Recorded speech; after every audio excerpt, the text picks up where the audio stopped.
আমি একবার বলেছিলাম বঙ্গবন্ধুর চাইতে আল্লামা মামুনুল হকের দাম বেশি। এখনো সেই বক্তব্য আমার রেকর্ড হয়ে আছে, ইউটিউবে আপনারা দেখতে পারবেন। আমি বন্ধ করি নাই। আমারে কয়েকজন বলেছিল এটা রাইট ম্যানেজারে ওটা বন্ধ করেন।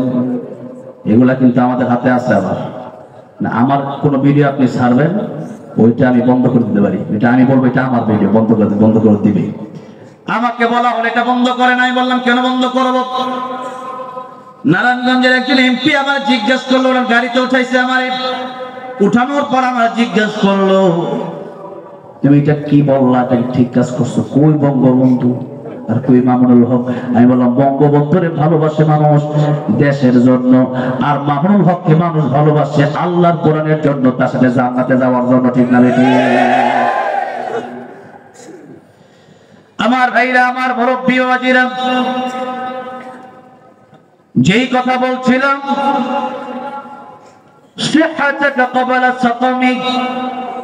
সুস্থ থাকা অবস্থায় আল্লাহর গোলামি করেন, অসুস্থ হয়ে গেলে সম্ভব না। নবী বলেন নেক আমল একেবারেই নাই, কিন্তু ইমানের একটু ছোঁয়া ছিল তার ভেতরে। এই ব্যক্তিটাকেও আমার আল্লাহ যখন জান্নাতে দিবেন, এই বান্দাকে জাহান্নাম থেকে বের করার পরে বান্দা আল্লাহকে ডাক দিয়ে বলবে, আল্লাহ, অনেক লম্বা ঘটনা, আমি অল্প কথা বলে শেষ করছি। বলবে, আয় আল্লাহ তাআলা, আমার তুমি জান্নাতের বারান্দায় একটু জায়গা দাও। আমি তো জাহান্নাম থেকে বের হয়েছি, জান্নাত আর জাহান্নামের মাঝখানে একটা জায়গা আছে আরাফ। আয় আল্লাহ রাব্বুল আলামিন, জান্নাতে ঢুকবো আবার বের হয়ে যাব। আল্লাহ বলেন ঠিক আছে দিলাম। এরপরে তারা জান্নাতের ভিতরে দেওয়া হলে বলবে, আল্লাহ, জান্নাতের ভিতরে ঢুকছি আর বেরোতে মন চায় না, এত সুন্দর জান্নাত, তুমি কি দয়া মায়া করে আমার জান্নাতটা একবার দিতে পারো না? আল্লাহ বলবেন, বান্দারে, দুনিয়াতে যত ইমানদার ছিল জাহান্নামের ভিতরে কোটি কোটি ইমানদার ছিল, সব ইমানদারকে আমি আল্লাহ ইতিপূর্বে জান্নাত দিয়া দিছি, কেউ বাকি নাই, তুই বাকি ছিলি। এখন আমি আল্লাহ রাব্বুল আলামিন তোরেও জান্নাতে ঢোকাইলাম বের করার জন্য না। দুনিয়াটা যত বড়, তার চেয়ে 10 গুণ বড় একটা জান্নাত আমি আল্লাহ রাব্বুল আলামিন তোরে একাই দিয়ে দিলাম। ইমানের পাওয়ার কত! কিন্তু মুসলমান ইমান নিয়ে কোনো গবেষণা করে না। ইমান কারে বলে ওইটাও মুসলমান জানে না। ইমান যে আপনি যে ইমানদার, আপনি যে মুমিন বান্দা, এটা আপনি তো জানেনই না। আপনি কোন আমি ইমানদার, তো ইমানদার হওয়ার শর্ত কিন্তু আপনি জিজ্ঞেস করলে আপনি বলতে পারবেন না। আপনি ইমানদার, আপনি কোরআন পড়তে পারেন না। আপনি ইমানদার, আপনি নামাজ পড়েন না। আপনি ইমানদার, আপনার সন্তানকে ডক্টর, ইঞ্জিনিয়ার, ব্যারিস্টার বানানোর জন্য বড় পাগল। আপনি আপনার সন্তানকে ডক্টর, ইঞ্জিনিয়ার, ব্যারিস্টার, উকিল বানান, তাতে কোনো আফসোস নাই, তাতে কোনো সমস্যা নাই। কিন্তু মুসলমান হিসাবে, ইমানদার হিসাবে আপনার সন্তানকে প্রথমত আল্লাহর কোরআনের শিক্ষা দেওয়া দরকার আছে না নাই? ও মুসলমান, আজকে 95% মুসলমান দেশে, 95% মুসলমান দেশে থাকার পরেও সংসদে ইসলাম নাই, বাড়িতে ইসলাম নাই, ঘরে ইসলাম নাই, বাজারে ইসলাম নাই। একজন আলেম হিন্দু থেকে মুসলিম হয়েছেন, অনেক বড় একজন আলেম, তিনি বলেছেন, আমি কোরআন পড়ে বুঝার পরে ইসলাম ধর্ম গ্রহণ করেছি, কিন্তু কোরআনে যে ইসলাম আছে আর বাস্তবিক মুসলমানের সাথে যে ইসলাম আছে এটার কোনো মিল নাই। কোরআনে একরকম ইসলাম, আর সাধারণ মানুষের ভিতরে আরেক রকম ইসলাম। আগের মানুষের ব্যবহার দেখে মানুষ কালিমা পড়ে মুসলমান হয়ে যেত, আর বর্তমান মুসলমানদের ব্যবহার দেখে মানুষ চিন্তা করে ইসলাম ধর্ম গ্রহণ কেমনে করব। এই তো আমাদের মুসলমানের মুসলমানিত্ব। এই জন্য একজন কবি বলেছেন, নামে মুসলমান নাকি কামে মুসলমান তুমি, নামে মুসলমান নাকি কামে মুসলমান, নামে কামে মিল না বলে, নামে কামে মিল না বলে বইবে যে তুফান তুমি, নামে মুসলমান নাকি কামে মুসলমান। ঠিক না ঠিক? এই জন্য আমিও মুসলমান, কাজেও মুসলমান হওয়ার দরকার আছে না নাই? আয় আল্লাহ, তুমি না বলছো ওয়ালা তামুতুন্না ইল্লা ওয়া আনতুম মুসলিমুন, মুসলমান না হয়ে কবরে আইসো না। উপায় নাই, উপায় নাই। কবরে যাওয়ার পরে আযাব শুরু হবে। এক একটা হাতুড়ির বাড়ির ওজন কত নবী বলেন? ওই পাহাড়ে যদি এক একটা আগুনের লোহা দিয়া বাড়ি দেওয়া কত, উহুদ পাহাড় থেকে চূর্ণ বিচূর্ণ হয়ে যেত। ও মুসলমান, 3.5 কোটি নিয়ে এত বাহাদুরি আপনার। এবার আছেন কিয়ামতের ময়দানে, আবু তালেব জান্নাতে যেতে পারবে না ঈমান ছাড়া। নবীরে বলল বাড়ি দেব, গাড়ি দেব, নারী দেব। নবী কয় না না, বাড়ি নারী গাড়ি দিয়ে কিচ্ছু হবে না। ঈমান যদি না থাকে আমি জান্নাতে যেতে পারবো না। ঈমান না থাকলে পরে উপায় নাই, উপায় নাই। এই যে নবীজিদের ঈমানের দাওয়াত, তারা দিল বাড়ি গাড়ি নারীর দাওয়াত। এবার তারা বলল মুহাম্মদ তুমি ক্ষতিগ্রস্ত হয়ে গেছো, তুমি ক্ষতিগ্রস্ত হয়ে গেছো। বাড়ি নারী গাড়ির জন্য মানুষ কত কি করে, সারা জীবন 40-50 বছর চাকরি করে একটা ফ্ল্যাট কিনে, 5 কাঠা 1 বিঘা জমি কিনে, একটা গাড়ি কিনে আরেকটা বিয়ে করে, সারা জীবন হারাম সুদ ঘুষ খেয়ে পড়ে। ও মুহাম্মদ, তোমার কাছে তো আমরা কিচ্ছু চাই না, দাওয়াতটা শুধু বন্ধ করবা, বাড়ি গাড়ি নারী যা লাগে সব দেব, ক্ষমতা দেব। নবী বলেন এগুলার কোনো দাম নাই। আল্লাহুল মাওলা ফালাহুল কুল, আমার আল্লাহরে চাই আমি, আমার আল্লাহরে চাইলে আমি সব পেয়ে যাব। আর তোমাদের এগুলার কোনো দাম আমার কাছে নাই।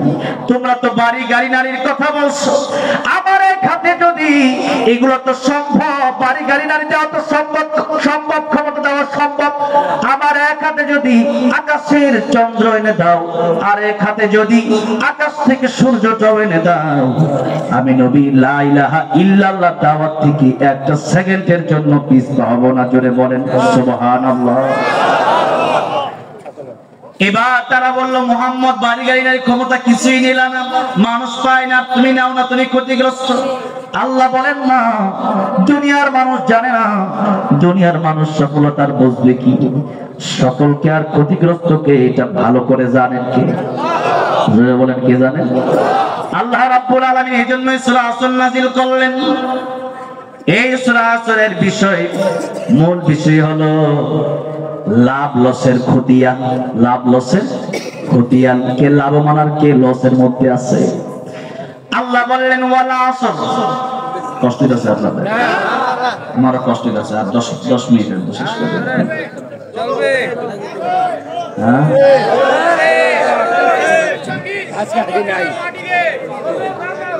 আল্লাহ বললেন ওয়ালা আসর। তরজমা শেষ করতে দেন। আমি তো বলছি তাফসীর করতে পারবো না, তরজমা করবো। তরজমা শুরু করতেছি। তাফসীর করলে তো সুস্থ থাকলে তাফসীর করে দেয়, মানে অসুস্থ যদি তরজমাটা করে যায়।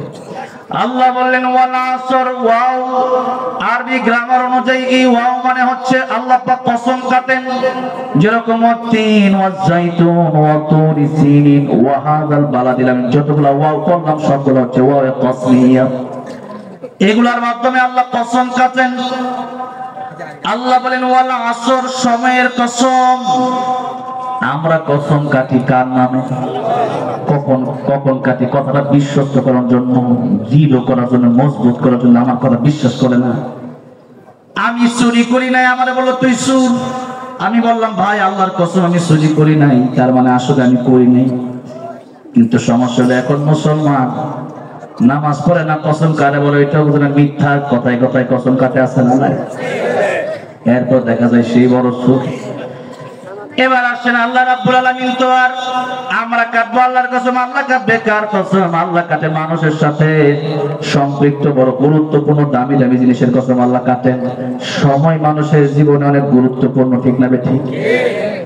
একটা মিনিটের দাম কত? মালাকুল মাউত আজরাইল যেদিন চলে আসবে, একটা সেকেন্ড সময় চাইলে আর দেওয়া হবে না।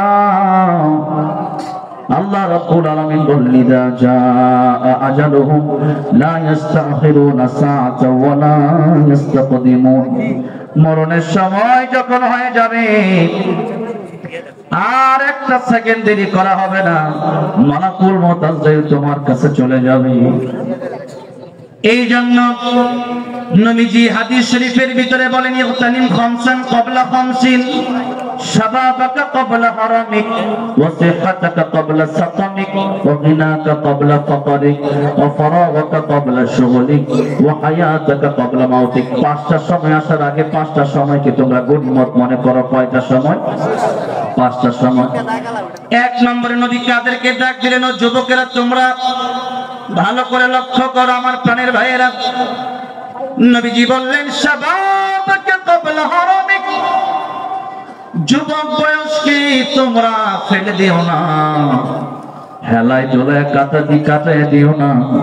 নবী বললেন, শাবাবাকা ক্বাবলা হারামিক, যুবক থাকা অবস্থায় তৃপ্ত হওয়ার আগে সময়কে মূল্য দাও। কারণ যুবক থাকা অবস্থায় দৌড়াদৌড়ি করতে পারো, রক্ত গরম আছে, যা খুশি তাই করতে পারো, কিন্তু বৃদ্ধ হয়ে গেলে কিন্তু ইবাদত করা সম্ভব হবে না। বৃদ্ধ হয়ে গেলে মানুষ অসুস্থ হয়ে যায়, তারা নিয়ে টানাটানি শুরু হয়ে যায়। শুধু তাই না, যুবকদের কথা যদি চিন্তা করেন, এখন তো মুরব্বী বাবাদের চাইতে বেশি যুবকরা মারা যাচ্ছে, ঠিক না ঠিক?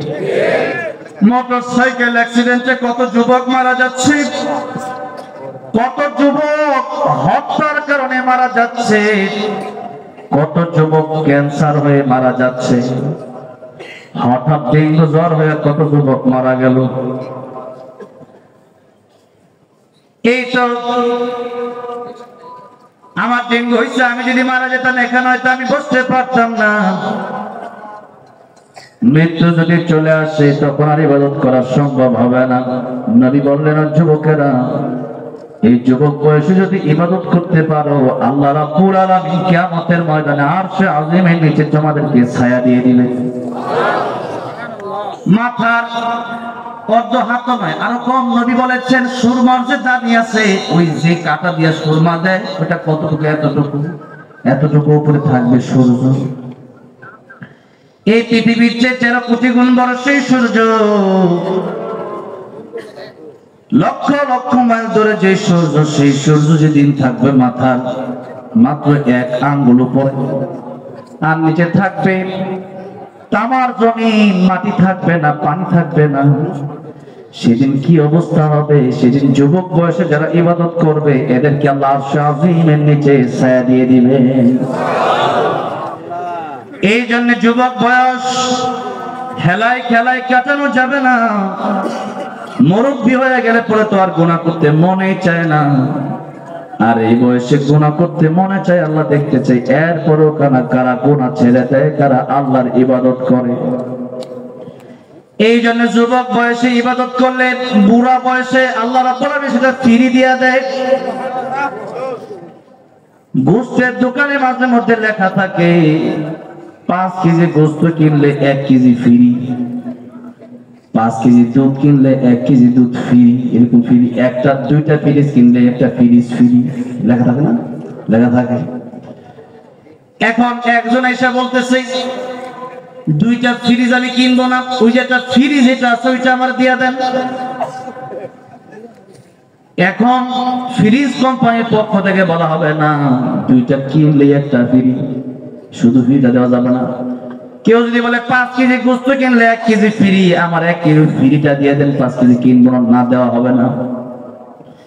এই জন্য যুবক বয়সে ইবাদত করতে পারলে পরে, এই মানুষটা যখন বৃদ্ধ বয়সে ইবাদত করতে পারে না, আল্লাহ বলেন, ফেরেশতা রে, এই বান্দা যুবক বয়সে আমি আল্লাহরে কত ডাকছে, আমি আল্লাহর জিকির করছে, নামাজ পড়ছে, তাসবিহ তাহলিল আদায় করছে, কোরআন পড়ছে, এখন বৃদ্ধ বয়স, এখন তার শরীরে শক্তি নাই। এখন আমার বান্দা ইবাদত করতে না পারলে কি হয়েছে? যুবক বয়সে যা করতো এখন বৃদ্ধ বয়সে ফ্রি, মৃত্যু পর্যন্ত তার আমল নামায় তার লিখতেই থাকো, লিখতেই থাকো। এই জন্য শক্তি আছে, ইবাদত করেন। নবীজি বললেন, 2 নম্বর, ওয়াসিহাতাকা ক্বাবলা সাকামিক, সুস্থ আছো, অসুস্থ হয়ে যাওয়ার আগে আল্লাহর গোলামি করো। অসুস্থ হয়ে গেলে পরে পারবা না। যেই কথা আমি বলতে পারি সুস্থ থাকা অবস্থা, এখন তো বলতে পারতাছি না, চোখ খুলতে পারতাছি না, ঘুমায় ঘুমায় ওয়াজ করতেছি, বলেন ঘুমাইতেছি, কোন সময় ডাইরেক্ট ঘুমায় পড়ি। এখন খাইতে পারি না। এখন আমরা মনে করি একজনের কোটি কোটি টাকা আছে আর আমার নাই। একজনে 50 লাখ টাকা মাসে কামায়, আমি কামাই 10,000। না, আপনার যে আল্লাহ সুস্থতা দিচ্ছে ওইটাই বড় নিয়ামত, এটা অসুস্থ হইলে বোঝা যায়। এখন তো খাইতে পারি না। এখন মনে হয় আরে এতদিন যে খাইতে পারছি ওইটাই তো বড় নিয়ামত। এই জন্য কিছু বলেন সুস্থতা এটা অনেক বড় নিয়ামত, এটাকে তোমরা কদর কইরো। এই কদর যদি না করো, রাস্তাঘাটে অ্যাক্সিডেন্ট হয়ে একসময় পাটা তোমার চলে যেতে পারে, হাতটা পঙ্গু হয়ে যেতে পারে, মস্তিষ্ক নষ্ট হয়ে যেতে পারে। এই জন্য অসুস্থ হয়ে যাওয়ার আগে সুস্থ থাকা অবস্থায় আল্লাহর গোলামি করো। করোনা ভাইরাস এসেছিল, করোনা ভাইরাস, মানুষ মসজিদে যেতে চায় না, কিন্তু করোনা ভাইরাসের সময় মানুষ মসজিদে যেতে চাইলেও বাধা দেওয়া হলো যে 5 জনের বেশি মসজিদে নামাজ পড়া যাবে না। ওই সময় মসজিদে যেতে চায় কিন্তু যেতে পারে না। এই জন্য সময় থাকাকালীন গুরুত্ব দেওয়ার জন্য নবীজি বললেন, সুস্থ আছো মসজিদে যাও, ফজরের সময় ঘুমায়ও না। কবরে যাওয়ার পর ঘুম শুরু হবে, সেই ঘুমের কোনো শেষ হবে না। সর্বনিম্ন 40,000 বছর মানুষ ঘুমাবে কবরে, যারা ইমানদার। কয় হাজার বছর? 40,000 বছর। আর যারা বেশি ঘুমাবে তারা কত বছর ঘুমাবে?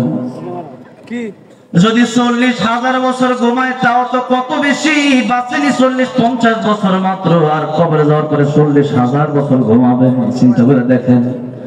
এবার সেই কবরে যাওয়ার পরে 40,000 বছর যদি ঘুমাতে হয়, ইসরাফিল আলাইহিস সালাম যেদিন সিংহায় ফুৎকার দিবে, ইমানদার চোখ জ্বলতে জ্বলতে উঠবে আর বলবে, কে রে আমার ঘুমটা ভাঙায় দিল।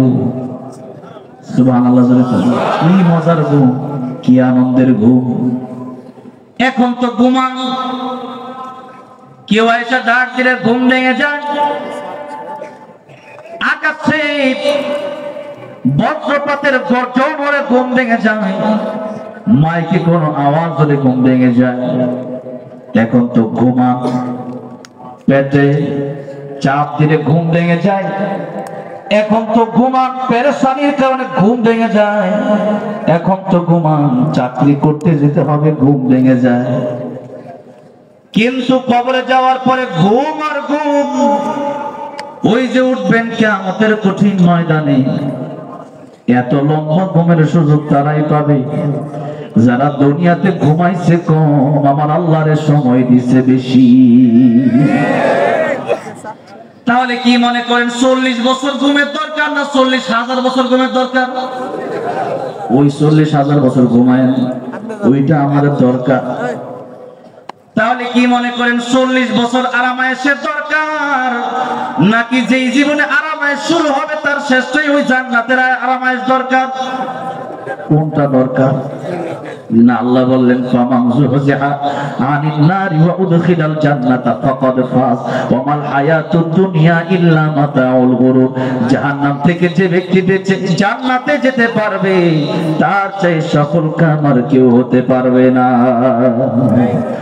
আমার ভাইরা, আমার মুরব্বী ওয়াজিরা, এই জন্য কবরে চিন্তা করেন, আসরে চিন্তা করেন। নবী জীবন আর দুনিয়া মাজরাতুল আখিরাহ, এই দুনিয়া তোমাদের পরকালের কর্মক্ষেত্র। যে গাছ লাগাইবা পরকালে তোমরা তাই পাবা। এই জন্য দুনিয়া থাকা অবস্থায় যদি দুনিয়া দুনিয়া দুনিয়া করেন, তাহলে আপনি হয়তো দুনিয়া কোন রকম পেলেও পুরোপুরি পাবেন না, দুনিয়া আখিরাত দুইটাই হারাবেন। কিন্তু আল্লাহর কসম, একবার, দুইবার, তিনবার, শতবার, হাজারবার করে বলতে পারি, আপনি কোরআন মেনে নেন, আপনি নামাজে চলে যান, আপনি ইসলাম মেনে নেন, আপনি আল্লাহর কোরআনের বিধানগুলো মেনে নেন, খোদার কসম করে বলছি দুনিয়াতেও শান্তি, পরকালে চিরমুক্তি আল্লাহ আপনারা দিয়ে দিবে। যারা কোরআন পড়েছে, কোরআন শিখেছে, এদের শান্তি তো কম না। আমাদের এই দেশে কত এমপি মন্ত্রী 16 বছর ছিল, এখন পালানোর জায়গা পায় না। বিগত বছরগুলোতে আমরা কোরআনের কথা বলেছি, এখন তো আমাদেরকে কেউ অসম্মান করে না, এখনো মানুষ সম্মান করে। শুধু তাই না, দুনিয়ার মানুষগুলো সাধারণ এমপি মন্ত্রী যখন বুড়া হয়ে যায়, অনেক এমপি মন্ত্রীরা বিছনায় পড়ে যায়, তাদেরকে খেদমত করার জন্য একটা দুইটা লোক পর্যন্ত পাওয়া যায় না। আর আল্লামা আহমদ শফী, আল্লামা জুনায়েদ বাবনগরী, আরো যত বুজুর্গানে কেরাম ছিলেন এই পৃথিবী থেকে চলে গেলেন। আলেমরা যত বয়স তাদের হয়, তাদের মর্যাদাও তত আল্লাহ বাড়ায় দেয়। সুবহানাল্লাহ। দাম কমে না, খাবারের তো অভাব নাই। কত খাবার, কত টাকা, কত জায়গা। এই যে এই রমজানের পরে আল্লাহ আমার আমেরিকা যাওয়ার ব্যবস্থা করলেন। আমেরিকা অনেকগুলো প্রোগ্রাম নিলাম আমেরিকাতে। কোথায়? আমেরিকা। সবাই তো মনে চাইলেও যেতে পারে না। কত দেশ ঘুরছে এখন আমি নিজেও জানি না, হিসাব করে কোয়া লাগবো। অনেক দেশে তো আল্লাহ ঘোরাইছি, কয়েক দেশের সিটিজেন হয়েছে আলহামদুলিল্লাহ। তাহলে এত সম্মান আল্লাহ দিচ্ছেন তো আল্লাহর কোরআনের কারণেই দিচ্ছেন নাকি বলেন? এই যে স্টেজে বসলাম, আল্লাহ তো কোরআনের কারণে এত সম্মান দিলেন। ডোনাল্ড ট্রাম্পকে দেখেও তো মানুষ হাসে, বুশের গালেও মানুষ জোতা মারে। কত আওয়ামী লীগ দেখলাম, এই প্রধানমন্ত্রী শেখ হাসিনা তার সম্মান করলো। আজকে যখন প্রধানমন্ত্রী বিদেশে পালায় যাবে, 500 নেতা কর্মী দেখলাম না, তারে গিয়া বলছে যে আপনি থাকেন, আমরা আপনার জন্য ডাল হয়ে দাঁড়ায় গেলাম। পাইলাম না। কিন্তু আজকে একটা আলেমের বিরুদ্ধে কেউ দাঁড়ায়, আমি এতটুকু বুকে হাত দিয়ে বলতে পারি, আল্লাহর কোরআন যাদের ভিতরে আছে, সত্যিকারের হক্কানি আলেম যারা, বন্ড আলেমের কথা আমি বলছি না, বন্ড আলেমদের শাস্তি, কিন্তু হক্কানি আলেম যারা, সত্যি যারা আল্লাহর প্রেমে পাগল, সত্যি যাদের ভিতরে আল্লাহর কোরআন আছে, তাদের বিরুদ্ধে 50 জন দাঁড়ায় গেলে এদের পক্ষে 50,000 লোক বাংলার জমিনে দাঁড়ায় যাবে। ঠিক না বেঠিক? আমার ভাইরা, আমার মুসলমান ভাইরা, আমার মুরব্বী ওয়াজিরা, আল্লাহ মামুনুল হক সাহেবকে যখন পুলিশ ধরতে গিয়েছিল সোনারগাঁও স্কুলে, গেট ভেঙে ফেলেছিল মানুষ। হ্যাঁ, ঠিক না বেঠিক? আল্লামা সাইদি মারা গেল। আল্লামা সাইদি রহমাতুল্লাহ আলাইহি মারা যাওয়ার পরে জালেমরা দেখলো এত ভালোবাসে তারে মানুষ, এই ভালোবাসার কারণে বাইতুল মুকাররম জানাজা পড়তে দিলে মনে হয় কি জানি হয়ে যায় বাংলাদেশ, জানাজা পড়তে দেওয়া হলো না। ঠিক না বেঠিক? আলেমদেরকে তো মানুষ এখনো ভালোবাসে, আগেও ভালোবাসে, বয়স হয়ে গেলেও ভালোবাসি। পৃথিবী